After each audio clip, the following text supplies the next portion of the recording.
Sveiki, KTV Plus televizijos žiūrovai, jūsų dėmesiui Panevėžio žinios. Birželio 14 gedulo ir vilties dieną lietuviai mini šalies gyventojų tremties 70-asias metines.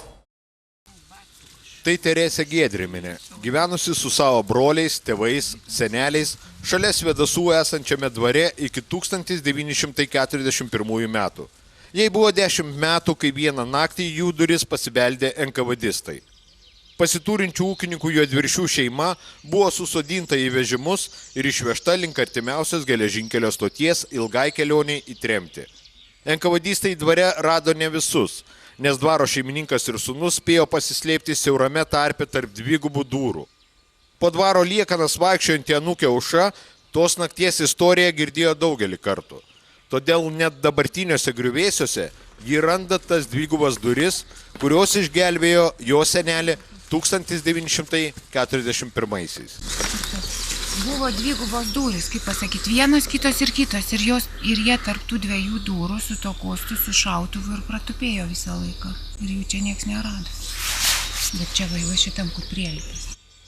Pasiturintis ūkininkas Juodviršis šį dvarą nupirko iš italų kilmės grafo Marikonio, kurio proproseneliai 18 amžiaus pabaigoje čia pastatė didžiulius rūmus.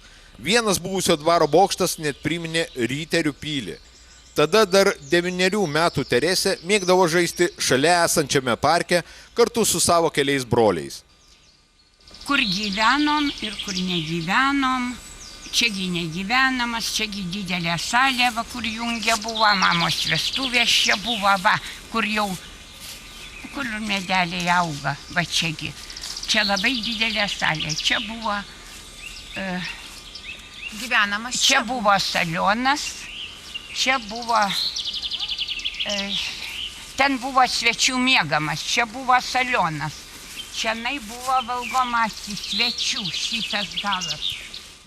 Tačiau nupirktas dvaras darbštiems ūkininkams Juodviršiams atnešė tik nelaimės. Jie beveik visi atsidūrė Sibire ir tik stebuklo dėka pabėgusi iš tremties Teresė Giedriminė savo tėvą rado ligos patale. Tačiau negalėjo jo slaugyti, nes buvo antrą kartą išvežta į tremtį. Ir aš atsisveikinu su tėvu. Tėvelis sako man, aš noriu tave palaiminti. Nu ir aš atsiklaupiau prie jo, jis man peržegnojo ir sako, palingavo galvą, reiškia, tu išvažiuoji, o kasgi mamai padės kapčinės bulvės nukasti. Kaip tik ruduo rugsėjo mėnesis kažkaip mirė. Nu ir aš išlėkiau į Panevėžį, išvažiuoju, sienos nuplauta, krauju buvo. Dabar Panevėžyje gyvenanti Teresė Giedriminė retai atvažiuoja į savo gimtinę, kuri per tremties bei nepriklausomybės dešimtmečius virto griuvėsiais. Tačiau ji kartu su savo dar gyvais bendramžiais kiekvieną birželio 14 dieną ateina į geležinkelio stotį, iš kurios tūkstančiai Lietuvos žmonių buvo išvežti į tremtį.